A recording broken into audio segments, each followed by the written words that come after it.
After the race. The cars came scudding in towards Dublin, running evenly like pellets in the groove of the Noss Road.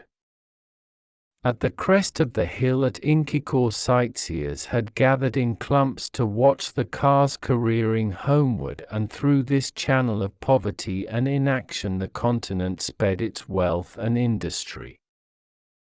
Now and again the clumps of people raised the cheer of the gratefully oppressed. Their sympathy, however, was for the blue cars, the cars of their friends, the French. The French, moreover, were virtual victors. Their team had finished solidly, they had been placed second and third, and the driver of the winning German car was reported a Belgian. Each blue car, therefore, received a double measure of welcome as it topped the crest of the hill, and each cheer of welcome was acknowledged with smiles and nods by those in the car. In one of these trimly built cars was a party of 4 young men whose spirits seemed to be at present well above the level of successful Gallicism. In fact, these 4 young men were almost hilarious. They were Charles Seguin, the owner of the car, André Rivière, a young electrician of Canadian birth, a huge Hungarian named Valona, and a neatly groomed young man named Doyle. Seguin was in good humor because he had unexpectedly received some orders in advance. He was about to start a motor establishment in Paris, and Rivière was in good humor because he was to be appointed manager of the establishment. These 2 young men, who were cousins, were also in good humor because of the success of the French cars. Valona was in good humor because he had had a very satisfactory luncheon, and besides he was an optimist by nature. The 4th member of the party, however, was too excited to be genuinely happy. He was about 26 years of age, with a soft, light brown moustache and rather innocent-looking grey eyes. His father, who had begun life as an advanced nationalist, had modified his views early. He had made his money as a butcher in Kingstown, and by opening shops in Dublin and in the suburbs he had made his money many times over. He had also been fortunate enough to secure some of the police contracts, and in the end he had become rich enough to be alluded to in the Dublin newspapers as a merchant prince. He had sent his son to England to be educated in a big Catholic college, and had afterwards sent him to Dublin University to study law. Jimmy did not study very earnestly and took to bad courses for a while. He had money and he was popular, and he divided his time curiously between musical and motoring circles. Then he had been sent for a term to Cambridge to see a little life. His father, remonstrative, but covertly proud of the excess, had paid his bills and brought him home. It was at Cambridge that he had met Seguin. They were not much more than acquaintances as yet, but Jimmy found great pleasure in the society of one who had seen so much of the world and was reputed to own some of the biggest hotels in France. Such a person, as his father agreed, was well worth knowing. Even if he had not been the charming companion he was. Valona was entertaining also, a brilliant pianist, but, unfortunately, very poor. The car ran on merrily with its cargo of hilarious youth. The 2 cousins sat on the front seat, Jimmy and his Hungarian friend sat behind. Decidedly Valona was in excellent spirits. He kept up a deep bass hum of melody for miles of the road. The Frenchmen flung their laughter and light words over their shoulders, and often Jimmy had to strain forward to catch the quick phrase. This was not altogether pleasant for him, as he had nearly always to make a deft guess at the meaning and shout back a suitable answer in the face of a high wind. Besides, Valona's humming would confuse anybody, the noise of the car, too. Rapid motion through space elates one, so does notoriety, so does the possession of money. These were three good reasons for Jimmy's excitement. He had been seen by many of his friends that day in the company of these Continentals. At the controls, Seguin had presented him to one of the French competitors and, in answer to his confused murmur of compliment, the swarthy face of the driver had disclosed a line of shining white teeth. It was pleasant after that honor to return to the profane world of spectators amid nudges and significant looks. Then as to money, he really had a great sum under his control. Seguin, perhaps, would not think it a great sum, but Jimmy, who, in spite of temporary errors, was at heart the inheritor of solid instincts, knew well with what difficulty it had been got together. This knowledge had previously kept his bills within the limits of reasonable recklessness, and, if he had been so conscious of the labor latent in money when there had been question merely of some freak of the higher intelligence, how much more so now when he was about to stake the greater part of his substance. It was a serious thing for him. Of course, the investment was a good one, and Seguin had managed to give the impression that it was by a favor of friendship the mite of Irish money was to be included in the capital of the concern. Jimmy had a respect for his father's shrewdness in business matters, and in this case it had been his father who had first suggested the investment, money to be made in the motor business, pots of money. Moreover, Seguin had the unmistakable air of wealth. Jimmy set out to translate into day's work that lordly car in which he sat a day. How smoothly it ran! In what style they had come careering along the country roads! The journey laid a magical finger on the genuine pulse of life, and gallantly the machinery of human nerve strove to answer the bounding courses of the swift blue animal. They drove down Dame Street. The street was busy with unusual traffic, loud with the horns of motorists and the gongs of impatient tram drivers. Near the bank Seguin drew up and Jimmy and his friend alighted. A little knot of people collected on the footpath to pay homage to the snorting motor. The party was to dine together that evening in Seguin's hotel, and, meanwhile, Jimmy and his friend, who was staying with him, were to go home to dress. The car steered out slowly for Grafton Street while the two young men pushed their way through the knot of gazers. They walked northward with a curious feeling of disappointment in the exercise, while the city hung its pale globes of light above them in a haze of summer evening. In Jimmy's house this dinner had been pronounced an occasion. A certain pride mingled with his parents' trepidation, a certain eagerness, also, to play fast and loose, for the names of great foreign cities have at least this virtue.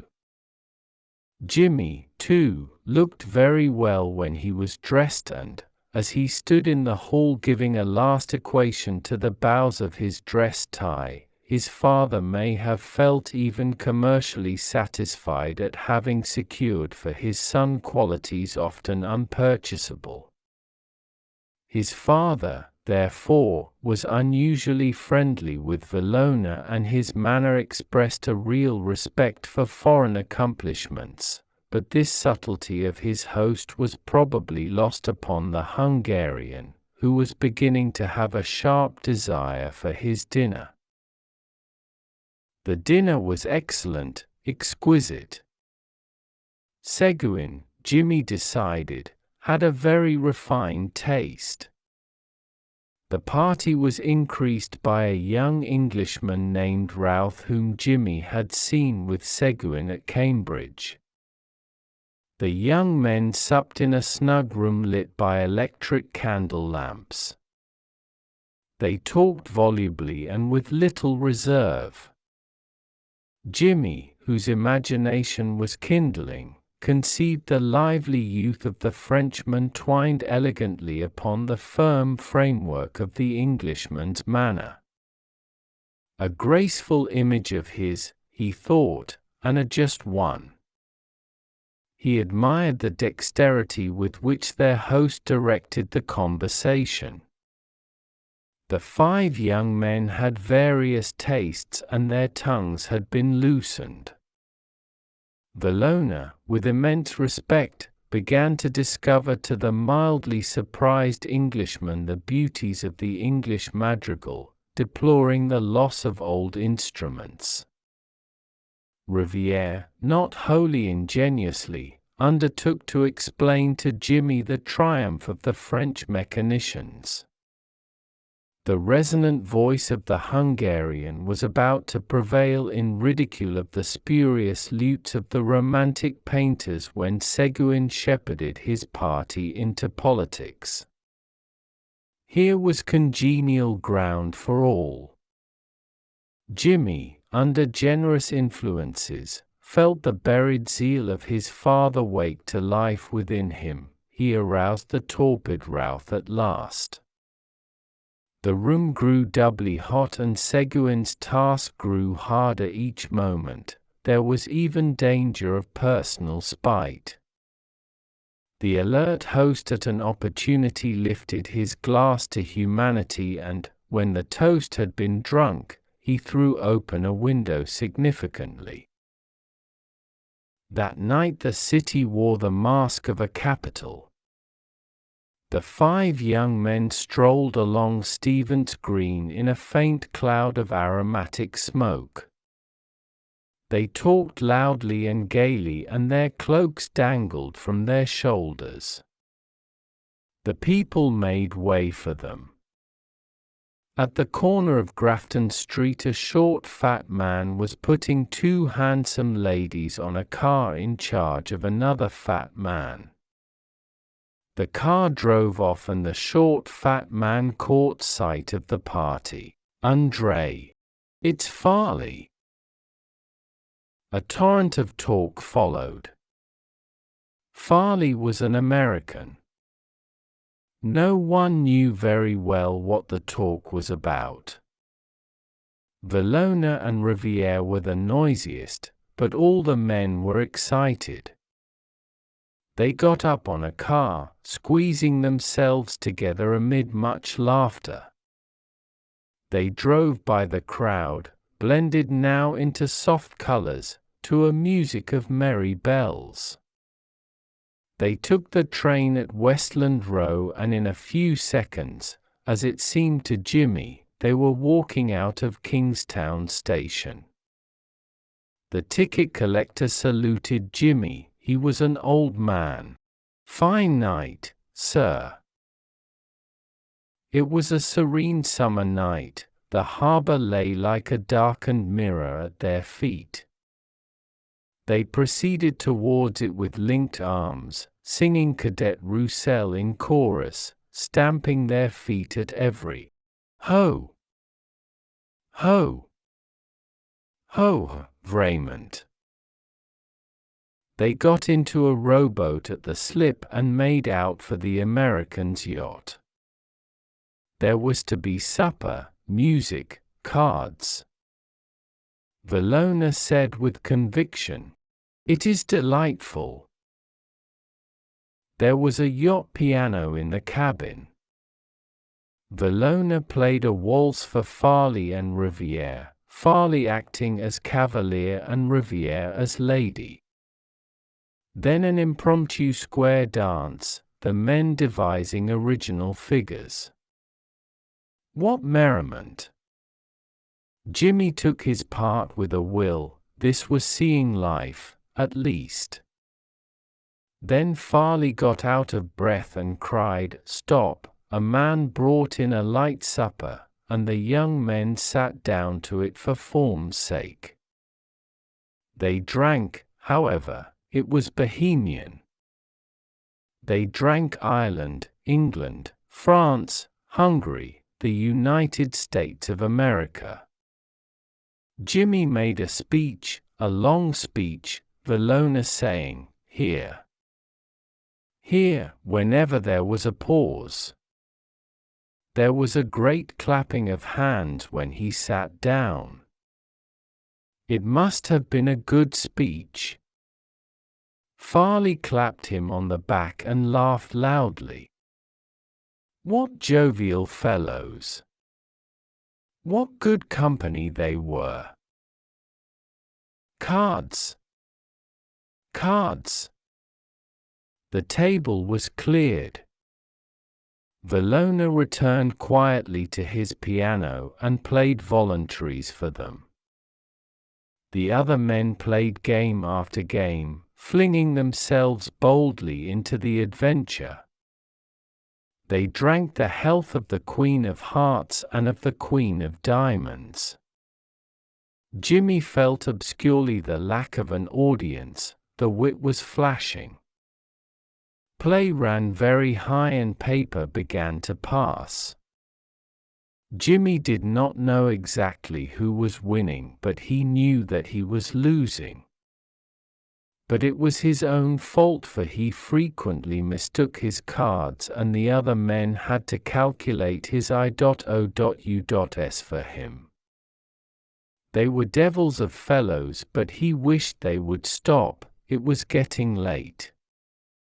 Someone gave the toast of the yacht the Belle of Newport, and then someone proposed one great game for a finish. The piano had stopped. Valona must have gone up on deck. It was a terrible game. They stopped just before the end of it to drink for luck. Jimmy understood that the game lay between Routh and Seguin. What excitement! Jimmy was excited too. He would lose, of course. How much had he written away? The men rose to their feet to play the last tricks, talking and gesticulating. Routh won. The cabin shook with the young men's cheering and the cards were bundled together. They began then to gather in what they had won. Farley and Jimmy were the heaviest losers. He knew that he would regret in the morning, but at present he was glad of the rest, glad of the dark stupor that would cover up his folly. He leaned his elbows on the table and rested his head between his hands, counting the beats of his temples. The cabin door opened and he saw the Hungarian standing in a shaft of grey light. "Daybreak, gentlemen."